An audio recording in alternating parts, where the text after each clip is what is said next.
9 de la mañana con 22 minutos. Abordamos ahora otros temas porque el equipo económico de gobierno presentó la rendición de cuentas del año 2023 y también repasó la gestión justamente de gobierno desde el año 2020 a la fecha. Esto ocurrió en la Comisión de Presupuesto integrada con Hacienda de Diputados. Queremos conocer el análisis que se realiza desde la oposición y en ese sentido recibimos a la diputada del Frente Amplio, Betiana Díaz, a quien le agradecemos muchísimo que nos acompañe. Ha sido muy crítica luego de de esa presentación que realizó el equipo económico. ¿Por qué? ¿Qué es lo que no le termina de convencer al Frente Amplio en esa línea? Bueno, en primer lugar, buenos días. Un gustazo poder estar acá. Nosotros fuimos críticos con la planificación presupuestal de este gobierno desde el día 1, ¿no? Y esta es una rendición de cuentas que coyunturalmente es muy particular. Todas tienen sus características particulares, pero esta es la última que presenta este gobierno. Es decir, la próxima rendición de cuentas, que también es sobre esta gestión, la va a presentar la próxima administración porque ya inició el gobierno por los tiempos constitucionales. Entonces, de alguna forma venía a ser un cierre y un balance. En primer lugar, estuvo muy centrada en los aspectos macroeconómicos, es decir, hay temas que se cayeron del análisis, aunque estaban en la exposición de motivos del proyecto. Se habló poco de la incidencia de la pobreza infantil, del aumento de la desigualdad, de la política salarial, de la formalidad. Es decir, hay aspectos que creo que están en la agenda de todos los partidos hoy, en un año electoral, que obviamente son muy importantes, que yo creo que además, con sus errores, el gobierno ha tenido intenciones de atender, pero que lo ha atendido con medidas bastante insuficientes, ¿no? Y sobre todo con las prioridades, ¿no? Yo hice varias preguntas con respecto a lo que se venían fijando como prioridades en estos últimos años de rendiciones, como por ejemplo partida de primera infancia, partida de salud mental, y no hay mucha respuesta, ¿no? Entonces, ahí, en primer lugar, vemos que hay temas que quedan afuera de las prioridades del gobierno. Pero, sin embargo, las partidas económicas ha anunciado el gobierno que están, esos 20 millones para salud mental, los 50 no se están ejecutando. O sea, nosotros no preguntamos por preguntar. El MIES, por ejemplo, dice que ejecutó todo vinculado a la primera infancia particularmente. Bueno, primera infancia lo que tiene particularmente es que es una partida, que eran estos 50 millones de dólares. Que se dividían en varias instituciones. Se dividían en varias instituciones, MIDES, ANEP, Ministerio de Salud Pública, INAU. Ahí lo que vemos es, ANEP lo que hizo fue mandarlo a CND directamente para tener obras. Después tenemos otro problema de gestión ahí entre ANEP y INAU con lo que es CAIF, ¿no? Que las salas móviles se inauguraron. Se presupuestaron y se inauguraron, pero no tienen funcionarios. Todavía no tienen funcionarios porque al inicio de año era un problema, pero ya vamos a julio. Algunos, nosotros preguntamos por los 13 CAIF y las 41 salas móviles, y en realidad esos son aspectos de planificación presupuestal que nosotros advertimos, en realidad. Y la partida de primera infancia lo que tiene es que varios organismos no la han ejecutado totalmente. De hecho, nosotros tenemos acceso al sistema de información financiera y además año a año le hemos preguntado a las autoridades cómo se venía ejecutando, ¿no? El Ministerio de Salud Pública hizo lo mismo, había mandado la plata a CND para empezar a ver cómo contrataba algunos profesionales, algo que nos llamó la atención porque si hay algo en lo que tiene incidencia la pobreza de las personas es en la salud, ¿no? Es decir, que entonces ustedes no cuestionan, digamos, los montos establecidos, las cifras, bueno, te pongo sino otro la ejemplo, planificación. Te pongo otro ejemplo. Habrás escuchado que Álvaro Delgado, candidato del gobierno, habla de los 480 millones de dólares para asentamientos, ¿verdad? Del plan Avanzar. Desde el 2020 hasta acá, la rendición de cuentas 2020 hasta acá, que es cuando se crea, no habíamos podido saber cómo se componían, es decir, cuáles eran las fuentes de financiamiento a ciencia cierta de esos 480 millones. Antes de ayer yo le pregunté al Ministerio de Economía cuánto se había gastado efectivamente de los 480 millones, porque además escucho a los representantes del gobierno que están en campaña decir que se gastaron 232. ¿Qué pasó con el resto? ¿Qué pasó con el resto? Y bueno, es parte de lo que preguntamos. Nosotros ya advertíamos dificultades para el financiamiento, para salir a hacer grandes anuncios, y sin embargo esto se repite. Por eso ustedes cuestionan la ejecución, no el monto. No. Y además una forma también, ¿no? De decir como que hago o voy a hacer, pero terminar sin hacer todo, ¿no? Y eso me parece que también tiene impactos que se están viendo en la vida de la gente. La partida de salud mental es otro ejemplo, ¿no? Hay muy baja ejecución, es una partida distinta porque en realidad se aprobó en la última rendición de cuentas, pero es un problema muy urgente, ¿no? Salvo el Clínicas, que el doctor Villar nos trajo un plan específico donde la ejecución empezaba como en julio porque era para horas de refacción para la internación de agudos. Después vemos que hay muy baja ejecución de lo que eran convenios con organizaciones sociales, con organizaciones no gubernamentales, con asociaciones civiles que trabajan en la prevención del suicidio, en el abordaje multidisciplinario con adolescentes. Algo ejecutó a través de Mides. Mides sí ejecuta estas partidas, pero después vemos que hay una dificultad muy grande y no sabemos si es únicamente por voluntad política de los jerarcas de cada organismo o que los fondos no se liberan por parte del Ministerio de Economía, porque a veces eso también pasa. Y esa pregunta estuvo. Esa pregunta ¿Cuál fue la estuvo, respuesta? lo que ¿Se nos liberan dice... o no se liberan? Bueno, no, el gobierno dice que sí. Cuando uno hace la cuenta, en realidad, en el caso del Plan Avanzar, nosotros cuestionábamos realmente las fuentes de financiamiento porque se acuerdan que para poder diseñar la atención de asentamientos se dejó prácticamente sin fondos para la compra de tierra al Instituto Nacional de Colonización, ¿no?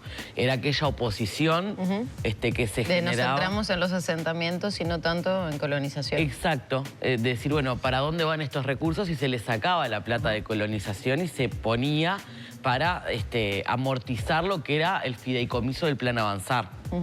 Nunca logramos hasta el año pasado entender bien de dónde iban a salir esos 480 millones, porque era realmente muy difícil, era todo basado en supuestos, y de hecho la disponibilidad que tiene son unos 380, porque hay como 78 millones que todavía no se ejecutaron, pero que se van a licitar. Es decir, hay una inflación de lo que se dice que se hizo hasta ahora, que en realidad lo cuestionamos, porque nos parece que es una forma poco transparente, pero que además lo vemos en la gente, ¿no? Es decir, nosotros El tema es que creo que la persona está del otro lado en su casa no entiende si esas partidas se liberan o no, si se ejecutan o no, si se hacen obras o no, porque digo, si el gobierno sale a través de sus autoridades a decir eso, ustedes dicen lo contrario. Entonces, ¿qué es lo que pasa realmente? Yo no digo lo contrario, lo dice el Ministerio de Economía cuando nosotros le preguntamos. Yo escucho a Álvaro Delgado decir que gastó casi 500 millones de dólares en asentamiento.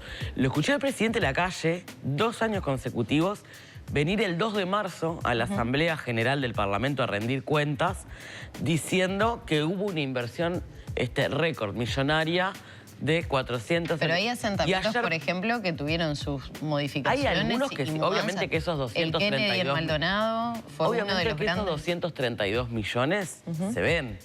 El problema es que el gobierno dice que gastó mucho más de lo que gastó. De esos 480, vuelvo a decirte, lo pregunté antes de ayer cuando vino el ministerio, se gastaron 232. Entonces, ¿cómo puede ser que el gobierno siga diciendo que invirtió esto cuando no lo hizo? Y bueno, hay alguien que está mintiendo acá, ¿no? Porque directamente esos fondos no se utilizaron. Y esto es parte de lo que venimos diciendo. Lo mismo sucede con la partida de primera infancia. Si se gastamos... No, hay fondos que no se gastaron. Directamente no se gastaron. ¿Y no se sabe dónde fueron tampoco? No se sabe dónde fueron. Están sin utilización. Ese es el problema. ¿Pero ahí la responsabilidad es del Mides o...? Bueno, yo creo que ahí es la responsabilidad de varios, ¿no? Pero el Mides dice que ejecutó todo. El Mides ejecutó casi todo en bonocrianza, porque de hecho la discusión que hubo al principio cuando se crea la partida de primera infancia fue, no sé si se acuerdan, se anuncian estos 50 millones, sale la ministra Arbeleche en una conferencia con el entonces ministro Lema y anuncian que eso iba a ser plata para transferencias. Y ahí empieza un tironeo muy grande dentro de la coalición diciendo, nosotros no vamos a hacer solo esto, que es lo que hacía el Frente Amplio, dar la plata para transferencias, sino que queremos darle un abordaje multidisciplinario, ¿no? Entonces ahí aparece INAHU, ANEP, el MSP, ACE, varios organismos. Al final, lo único que ejecutaron totalmente fue la plata de transferencia, que es el Mides, es la ejecución de Mides. Entonces, volvimos a preguntar por la planificación de primera infancia, porque ahora, por ejemplo, se creó el Fondo de Infancia en la última rendición de cuentas. Y los legisladores no podemos controlar la ejecución porque es una persona pública no estatal. Entonces tuvimos que esperar a que nos dijeran que capaz que al otro día preguntaban a ver cómo se estaban ejecutando los fondos desde el gobierno. para saber cómo se está usando la plata de la partida de primera infancia. Y sobre los números macros que tiene para decir el Frente Amplio. Bueno, nosotros en realidad nos encontramos con un discurso muy exitista, ¿no? Y se lo recordamos a la ministra en 2019, con los mismos niveles de déficit prácticamente. Esto eran un escenario de alarma, de luces rojas, y además con varios componentes que agravan un poco la situación. Nosotros no decimos que esto es un desastre fiscal, pero sí decimos que con respecto a la misma situación, la ministra doble vara tenía para medir el impacto de esto, ¿no? Por ejemplo, hay un agravante que es un aumento de 11 puntos de la deuda pública, que esto responde a la situación del COVID, pero cuando uno pregunta por el nivel de endeudamiento del Uruguay, a ver si esta deuda realmente es sostenible, la ministra dice que sí, dice que está estabilizada. Y cuando uno revisa qué está pasando con la deuda pública, solo ha aumentado hasta 2024. ¿Cuándo se empieza a estabilizar en las gráficas del gobierno? Después de 2025, que esta administración deja el gobierno. Y después otra cosa que sucede es los mecanismos de financiamiento de muchísimas obras de gran envergadura que nos... Pero perdón, el argumento de la pandemia, de la sequía, de la guerra con Ucrania, de las inundaciones, ¿no le es suficiente al Frente Amplio para entender estos números? Sí. Lo que nosotros decimos es muy fácil hacer un discurso de equilibrio fiscal y de que yo voy a venir a hacer las cosas distinto y después encontrarse con estas situaciones, ¿no?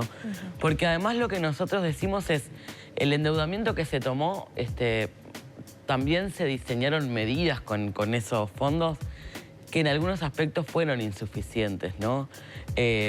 Uruguay no quedó realmente blindado frente a lo que puede ser otra sequía, otra emergencia en el agro, y sistemáticamente tenemos estas situaciones. No ha logrado, por ejemplo, la inversión real en obras hídricas, y ya hace tiempo que pasó lo de la sequía. Entonces, como que de alguna manera uno pasa raya, y esos niveles de déficit y endeudamiento también estuvieron acompañados de decisiones políticas atrás, que nosotros advertíamos que iba además a costarle mucho al país, ¿no? Pero ¿no son similares a las que planificó el Frente Amplio en el último periodo de gobierno? Y por eso esas planificaciones y el gasto, ¿no?, que se hace pensando en obras que se van a inaugurar a futuro. Pienso en el tren de UPM, pienso en la obra de los accesos a nivel portuario. Los números de empleo de los primeros 2 años de este gobierno, una gran parte de lo que se sostuvo y se recuperó fueron los puestos de trabajo de UPM, ¿no? Es decir, nosotros cuando dejamos la obra también dejamos una situación país que acompañaba esto. Nosotros en realidad lo que hacemos es la crítica de cómo hay una doble vara para esto, y porque además también hay una cuestión que pasa con el gasto, que es cómo aumenta el gasto en los últimos 2 años de gobierno, ¿no? Coincidiendo además con el año electoral. Porque eso es un escenario muy claro. Uno mira 2020, 2021, y ahí lo que hubo fue una gran contención del gasto. Apareció ese ahorro de los 900 millones de dólares, que en realidad provenían de salarios, de pasividades, ¿no? El no aumento acompañando a la inflación, es decir, la pérdida en el bolsillo de los uruguayos. Después también un gran recorte en algunas carteras, particularmente en ANEP, en vivienda, millones de acá, millones de allá. Y luego, a partir de la rendición 2022, se empiezan a liberar fondos, ¿no? Y de hecho ya se prevén, algo con lo que nosotros fuimos muy críticos, los recursos para el año 24, que justo coinciden con el año electoral. Pero si esta es la lectura que ustedes hacen y el escenario que tienen, el Frente Amplio no va a poder prometer mucho en materia económica, más allá de, uno piensa, una redistribución de los recursos, porque un incremento de deuda no. Hay problemas de gestión, entendemos nosotros, ¿no? Hay grandes problemas de gestión. Y además lo que nosotros decimos es, para superar esta situación que nosotros vemos que se viene, no es de un día para el otro que pasa esto, ¿no?, en este país. La conducción de la política económica ha tenido esta característica, vuelvo a decir, por más que partamos el periodo en dos, estos instrumentos de endeudamiento no contingente que no se computan automáticamente al déficit, que nosotros prevemos que vaya a aumentar el endeudamiento en casi 2 puntos del producto, probablemente. Sin embargo, del exterior ha mejorado la calificación del país, la ministra es muy bien vista en el exterior, se ha concretado con reconocimientos internacionales, y por otra parte, la pregunta es, ¿ven algún aspecto positivo también en el crecimiento del empleo, crecimiento del salario? Nosotros esto que repasa y control de la inflación, ¿no? Que repasaron las autoridades en el Hicimos un reconocimiento de la creación del empleo, porque además es una situación muy adversa. Lo que, claro, nos queda pendiente una conversación que está por fuera, ¿no? De esto que es la calidad del empleo. Es decir, se recuperó mucho empleo. En el último año particularmente lo que se generó la mayoría es empleo informal, pero además con muy bajos salarios. Ahora, es obvio, para quien no tiene trabajo y tiene la posibilidad de insertarse en el mercado de trabajo, y siempre es la mejor salida, ¿no? Ahora, esa es una cuestión que tenemos que discutir de cómo se implementan las políticas públicas de empleo, las políticas activas de creación de empleo, para mejorar la calidad del empleo, que es algo que nunca fue una prioridad para este gobierno, y eso también se puede ver en la ejecución hasta de las partidas que tenía el gobierno como partidas de creación de políticas activas de empleo, ¿no? Ahora, ¿hubo un cuidado del dinero público? ¿Ustedes eso lo pueden valorar por parte de este gobierno?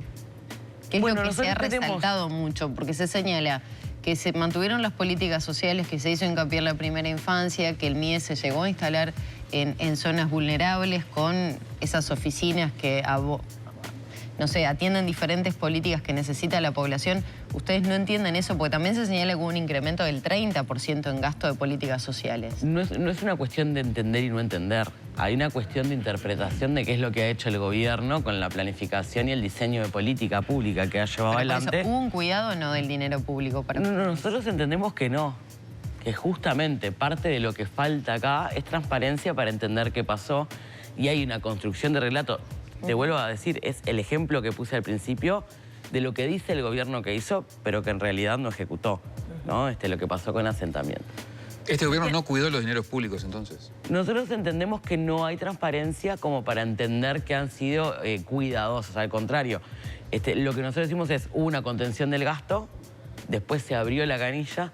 Ese incremento que tú mencionás con respecto a políticas sociales tiene que ver con, si se habla de transferencias, con casi que un asiento contable, porque el BPS dejó de pagar las asignaciones y eso lo pasa a pagar MIES, entonces parece que aumentó el presupuesto de MIES, pero saqué el BPS.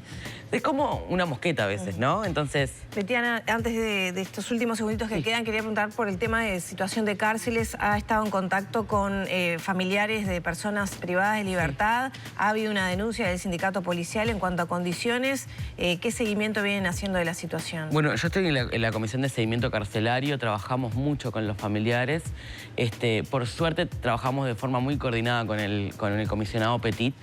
Lo que es cierto es que hoy, bueno, tiene que ser muy contundente la respuesta, ¿no? El sistema carcelario realmente está reventado. Tenemos casi 16.000 personas presas, más 9.000 en medidas alternativas. Con CARP, para que se hagan una idea, hace 2 días tuvo un problema de gas y casi pasaron un día entero sin recibir alimentos. Eso a las familias, además, que están en el afuera, les genera muchos problemas, y a los funcionarios, que es vivir en una tensión total, ¿no? Sin las herramientas necesarias, sin el personal necesario.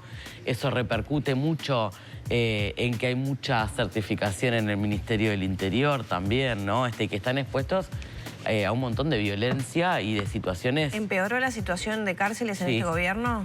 Sí, empeoró el hacinamiento.